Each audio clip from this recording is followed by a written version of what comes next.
Okay, the getting started. Now, I understand that, like I said in the previous video, module 4, topic 1 was not covered very well. This is what it's talking specifically over.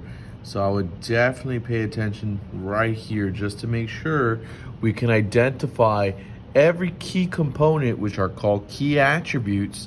Let me write that down. Key attributes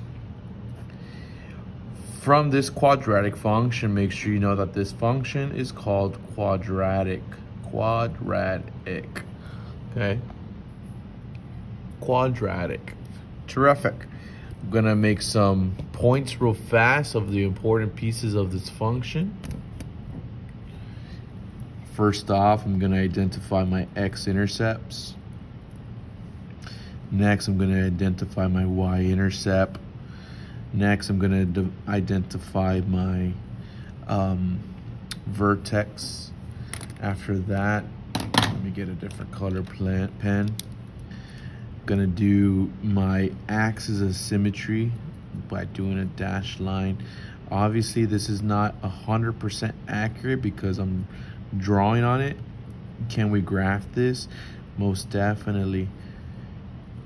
And then through the vertex, you also get a minimum value. Obviously, if the quadratic function is going the other way, which is a reflection, which is the curve is like this, then you're talking about a maximum.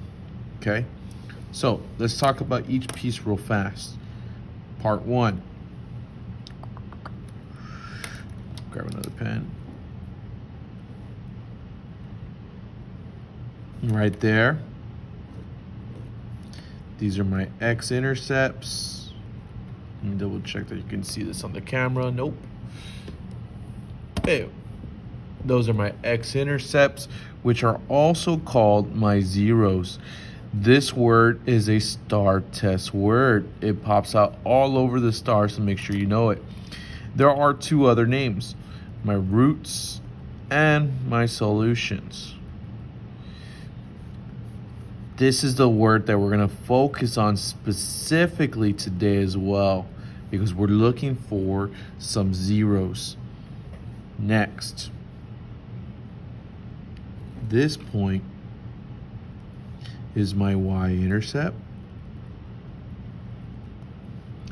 This point is called my vertex. This dashed line is called my axis of symmetry. A lot of intense things, ladies and gentlemen. And then this dashed line is my minimum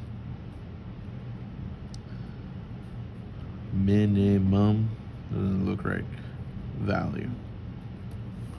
Okay, of course, like I said, if your curve was the other way around, it would look like this, and you have your dashed line, that's called your maximum. I'm not going to write that down because I don't want to confuse this, but this is your maximum point.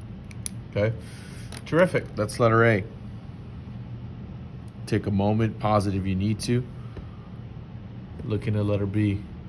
Describe the number and types of zeros. So like I said, zeros is our x-intercepts. How many zeros do we have right here? There are 2.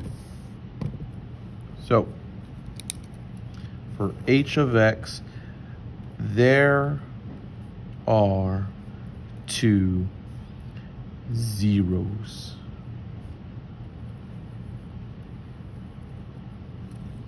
Okay. Well, how many types can we have? Underline that word.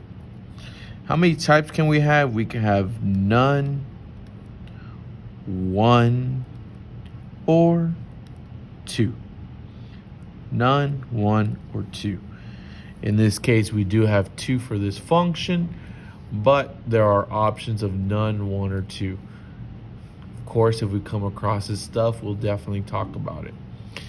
And then of course, the factor theorem states that the polynomial function of p of x has an x minus r as a factor if and only if the value of the function is r is 0. Highlight this specific part. I love this. This is my first year teaching like this, and I love it. We need to make sure we get out of 0 because that's the name of what we're doing, the zeros. Definitely take that in. A lot to take. I do want to show you something real fast. Let me get my iPad. Zoom in out real nice and neat. I'm gonna type in this function right here into Desmos. Definitely happy that we have these iPads now. Very cool. Hopefully we can see it nice and neat. Oh, yep, I'm a Dallas Cowboy fan. Sorry about that. Desmos. Don't forget, when you're choosing the assessment, you're using the practice version. Clicking Texas. Beautiful. Okay. Of course, we always want to make sure we definitely type in the correct labels. Domain 1. Y is range. I'll be honest with you, ladies and gentlemen, that's our weakest subject, domain and range.